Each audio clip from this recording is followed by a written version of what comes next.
남미 베네수엘라에서 불법 노천 금광이 붕괴돼 30명 넘게 숨졌습니다. 매몰된 광부도 100명 넘게 있어서 인명피해가 더 커질 것으로 보입니다. 임세음 기자입니다. 금광석을 캐내는 노천광산 한쪽 벽에 금이 가더니 흙더미가 쏟아져 내립니다. 변변한 보호장비도 없던 광부들은 순식간에 흙더미 속으로 사라졌습니다. 현지 시각 20일 남미 베네수엘라에서 노천 금광이 붕괴되는 순간입니다.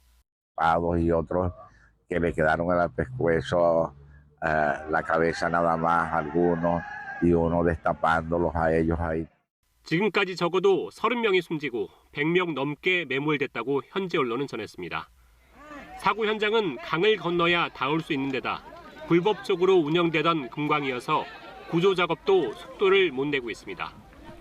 경제난을 겪는 베네수엘라는 국토 한가운데에 광산 구역을 설정하고 금과 다이아몬드를 채굴해 정부 수입을 올려왔습니다. 하지만 주변에선 불법 채굴도 공공연하게 이뤄졌고 강부들은 열악한 환경 속에 돈벌이에 나섰습니다. KBS 뉴스 임세호입니다.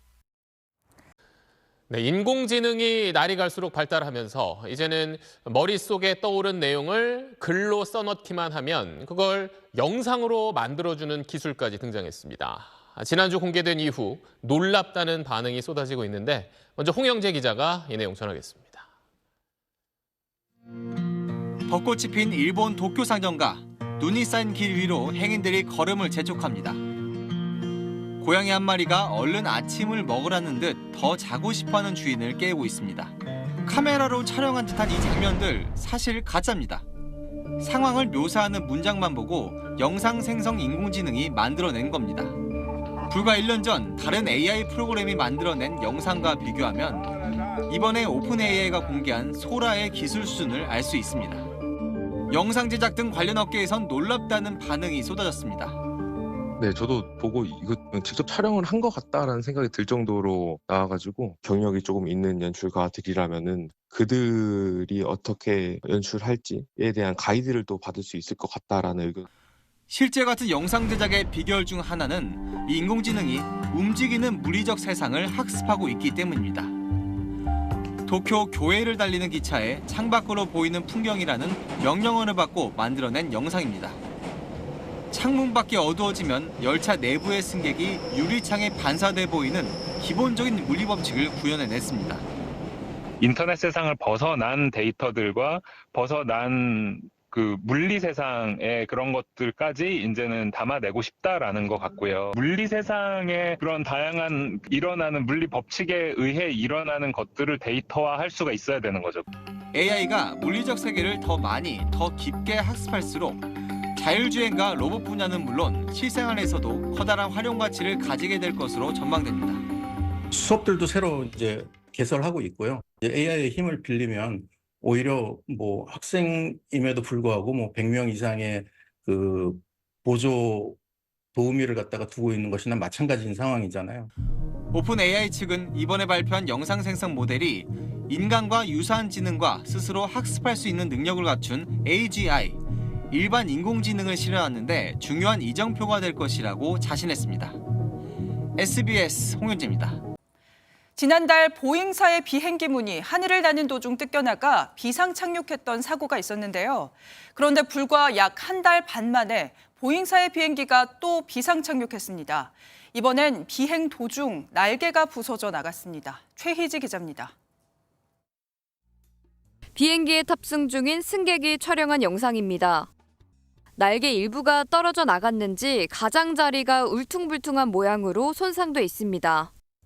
샌프란시스코에서 보스턴으로 향하던 유나이티드 항공 여객기의 오른쪽 날개가 부서진 겁니다.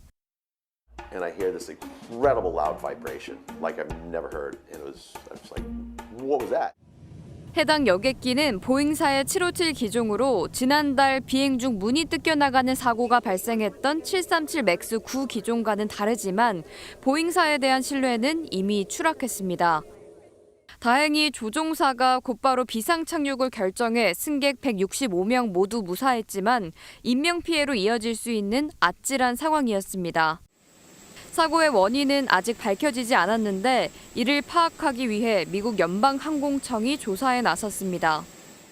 보잉사는 지난 2019년부터 올해 1월까지 지속적인 사고를 낳았던 보잉 737 맥스 여객기 프로그램의 책임자인 에드 클라크 전무를 해임하기로 했습니다. 미국 델타항공 항공기 짐칸에서 구더기가 쏟아져 이륙 1시간 만에 회항하는 일이 벌어졌다고 NBC 등 외신이 현지 시간 17일 보도했습니다. 보도에 따르면 지난 13일 네덜란드 암스테르담에서 출발한 디트로이트행 델타항공 항공기에서 이와 같은 사고가 벌어졌습니다. 기내 좌석 위 침칸에 있던 가방의 문이 열리면서 한 여성 승객의 머리 위로 구더기가 쏟아졌다는 설명입니다. 문제의 좌석 근처에 앉아 있었다는 한 네덜란드인 승객은 NBC에 여성 승객의 머리 위로 구더기가 떨어졌고 그 주변 자리에도 몇 마리가 더 떨어지는 것을 목격했다고 밝혔습니다. 이 승객은 봉변당한 여성 승객과 함께 승무원의 도움을 요청했으나 이륙 과정이 끝날 때까지 기다린 후에야 다른 좌석으로 자리를 옮길 수 있었다고 전했습니다. 구더기가 쏟아진 가방 안에는 썩은 물고기가 들어있었던 것으로 알려졌습니다. 해당 승객은 가방이 열리자 악취가 나서 주변에 앉아있던 모든 사람들이 즉시 코를 틀어주었다며 승무원이 가방 주인을 묻자 한 남성 승객이 자신이라고 대답했는데 놀라울 정도로 침착해 보였다고 전했습니다. 문제 가방은 착륙할 때까지 단단히 포장돼 항공기 뒤쪽으로 옮겨졌습니다. 해당 가방을 들고 탑승한 승객에 대해 항공사 측이 어떤 조치를 했는지는 아직 알려지지 않았습니다. 델타항공은 성명을 통해 공식 사과하며 항공기가 착륙한 후 객실은 철저히 청소됐으며 탑승객들은 기내에서 모두 내린 후 다른 항공편에 배정됐다고 밝혔습니다. 또 탑승객들에게 항공 마일리지 8,000마일과 호텔 객실 보상, 식사권 $30를 제공했습니다.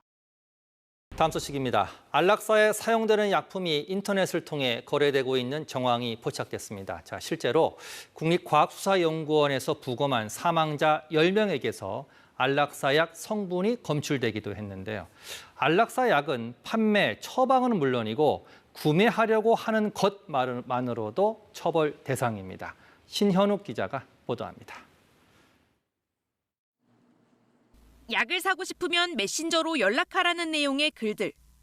판매한다는 약은 해외에서 안락사의 주로 사용되는 약물입니다. 실제로 안락사약을 구매할 수 있는지 제가 직접 판매자에게 연락해봤습니다. 구매가 가능한지 묻자 150만 원짜리와 50만 원짜리 약 중 선택하면 된다고 안내합니다. 약 복용 효과에 대한 상세한 설명도 덧붙였습니다. 또 다른 판매자는 약을 먹은 사람은 이미 사망해 아무도 연락이 안 된다며 회유하는가 하면 한 해외 판매자는 약이 들었다는 봉투를 인증까지 합니다.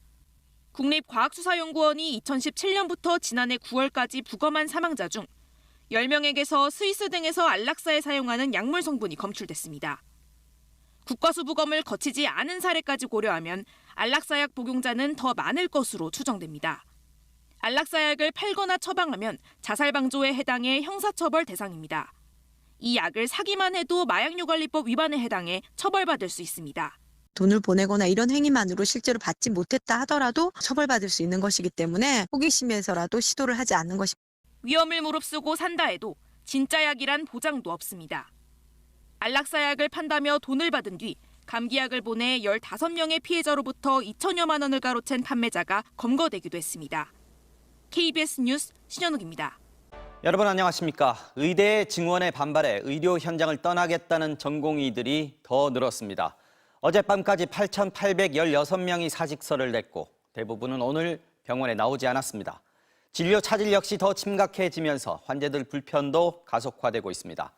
정부는 강력한 처벌을 거듭 강조했고 의료계는 정부가 이성을 잃었다고 맞서고 있습니다. 지금 이 시각 상황 서울대병원 연결해서 알아보겠습니다. 양소영 기자, 서울대병원은 전공의들 숫자가 가장 많은 병원 아닙니까? 상황이 어떻습니까? 네, 이곳 서울대학교 병원의 전공의는 740명, 전체 의사의 무려 46%를 차지하고 있는데요. 대부분 진료 현장을 떠난 걸로 전해졌습니다. 진료과마다 일정을 변경하고 또 환자들에게 안내 문자를 보내느라 분주한 상황입니다. 전공의들의 의료 현장 이탈은 전국적입니다. 어젯밤 10시 기준 전국 100개 주요 수련병원에서 전체 전공의의 71%인 8,816명이 사직서를 냈고 바로 근무지를 이탈한 전공의는 7,813명입니다. 전체 전공의의 3분의 2에 달합니다. 다만 아직까지 사직서가 수리된 사례는 없습니다. 서울 주요 대형 병원 모두 진료에 차질이 생겼는데요. 삼성 서울병원은 오늘 수술의 40%를 미뤘고요. 서울 성모병원과 서울 아산병원은 지금까지 수술을 30% 정도 축소해 왔는데 이 취소 건수는 더 늘어날 걸로 보입니다. 자, 이런 상황이 언제까지 계속될지 걱정인데요. 전공의협의회가 어제 첫 긴급 총회를 열었는데 공식 입장이 나왔죠. 네, 그렇습니다. 전공의들의 공식 입장은 어젯밤 늦은 시각에 공개됐는데요. 의대 정원 2,000명 확대는 어처구니 없는 숫자라며 전면 백지화를 요구했고요.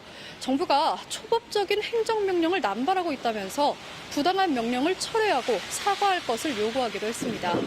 전공의들 총회에선 특히 정부의 대응이 너무 지나치다는 의견이 많았던 걸로 알려졌습니다. 여기에 의대생들의 집단 휴학도 이어지고 있는데요. 교육부는 현재까지 8,753명의 의대생이 휴학을 신청했다고 밝혔습니다.